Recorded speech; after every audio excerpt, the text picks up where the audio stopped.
Hi, it's Elizabeth and welcome to my lockdown hairdo. Sorry Rosie, my hairdresser's gonna see this.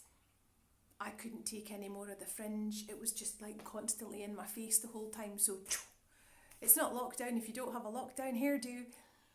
Anyway, welcome to my video.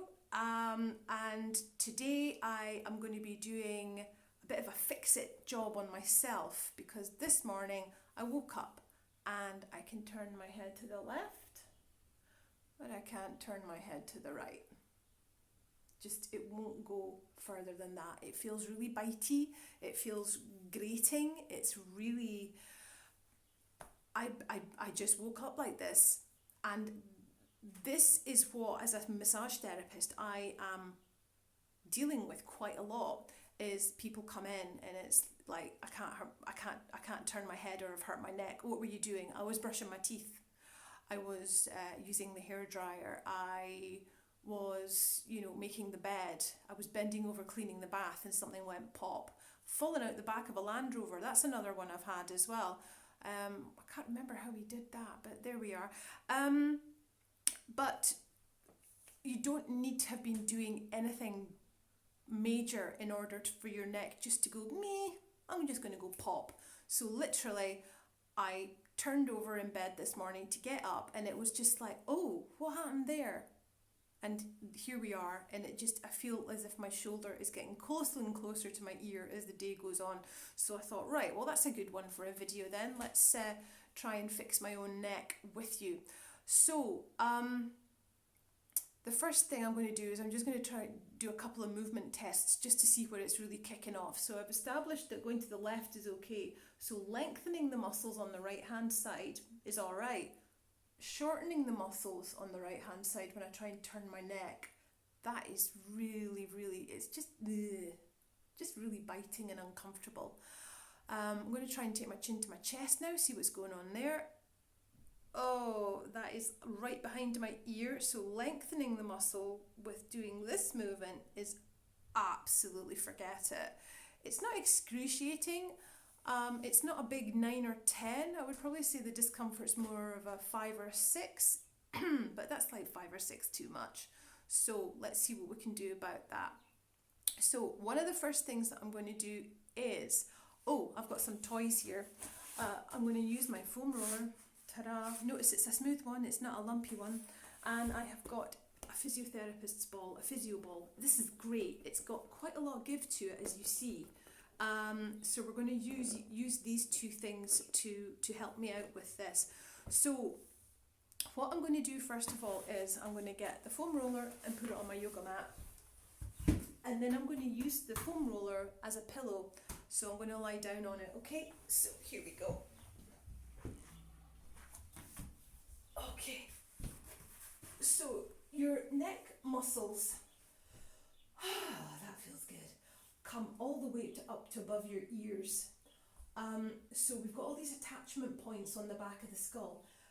Don't press down onto your foam roller. As I say, just use it as a pillow, and all I'm going to do is just get comfy, and I'm just going to take my head from side to side and feel where the attachment points are. So I'm really, I'm going to take this up a bit so I can really get that bit on the back of what they call your sub-occipital ridge. Try saying that really quickly. Ooft. And then to the left, that feels nice, but that on the right hand side, just that attachment point there, that's what I'm really feeling it.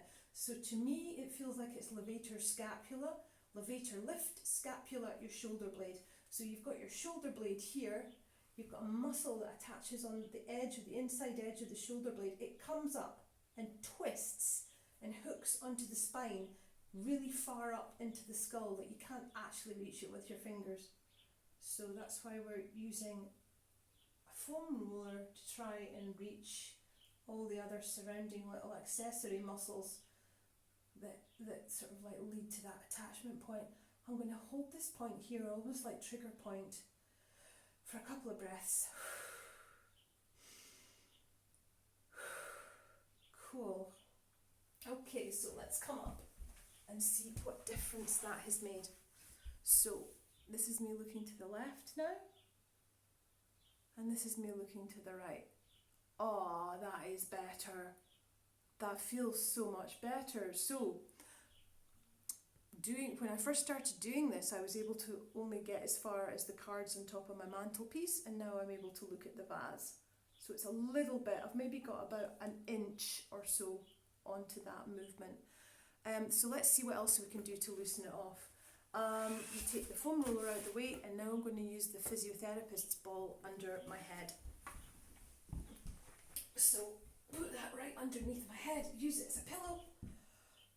So the two things that I'm going to do, first of all, in this position, I'm going to try and take my chin to my chest. And it's almost like pushing against the ball and lengthening out the muscles in the back of the neck. Take it the other way. Woohoo! And then that is a nice stretch. And your head is really supported using this physio ball too. Wonderful.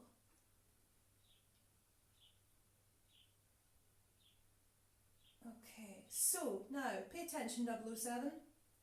What I'm going to do is, I'm having a trouble turning my head that way to the right. So I'm going to take my hand, and put it on my face, and I'm going to apply a slight pressure, and I'm going to try and turn my head now into my hand and try and do the motion of trying to pivot my head round to look to the right. Okay, so that's really making that muscle kick in. Okay, so take a couple of deep breaths. And then just release. And then chin to chest. And then relax. And now I'm going to do exactly the same on the left hand side, even though the left hand side is not problematic. Put my hand on the side of my face and try and turn my head to the left. Just applying that pressure. And then just relax and let that go. Chin to chest again. Wonderful. Okay, let's come up and we'll see what difference that's made. This is me looking to the left. This is me looking to the right. Still a bit bitey, but a lot better. Feels a bit more livable with. That's the challenge, isn't it? So now, really feeling that. Okay, so now what I'm going to do is I'm going to find that point that's really horrible.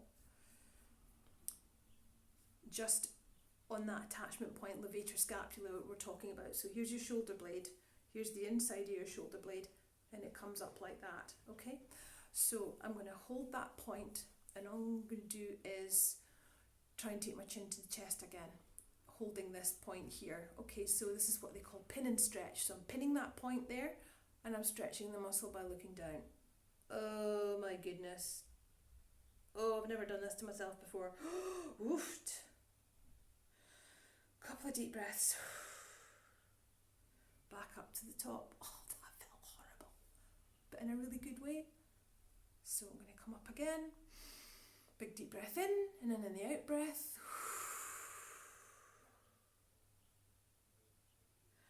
Really feeling that pulling. And then come back up, and then just relax. Ooh, okay.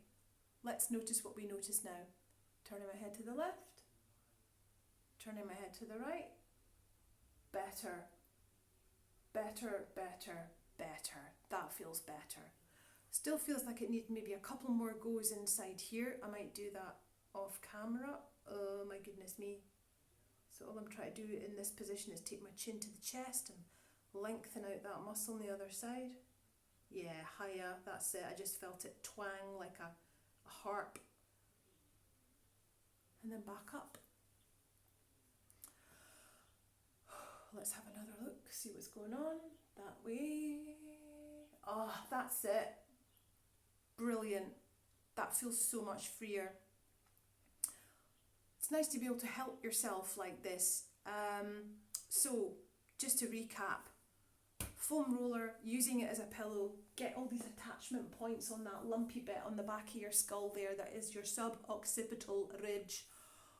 I've always got to pace myself saying that, because otherwise it just comes out as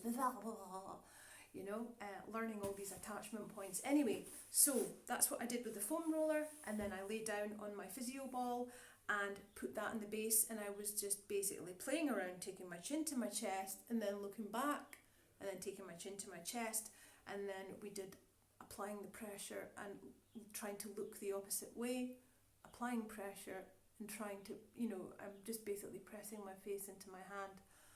And these are all great ways to try and help yourself if you do wake up one morning like me and find that you can't move your neck. So if you know anyone that would find this content useful, then it would be amazing if you could share it with them. If you yourself find that you have a bit of you locked up that you need unlocked, then please don't hesitate to get in touch. info@elizabethbandine.co.uk is the best way to get me. I check my emails quite regularly. So thank you so much for watching this video, and now what I'm going to do is I'm going to creep in to press the stop button. Enjoy your day and be kind to yourself. Yeah, just be kind to yourself in everything that you do, in everything that you see, in everything that you read. Be kind to yourself.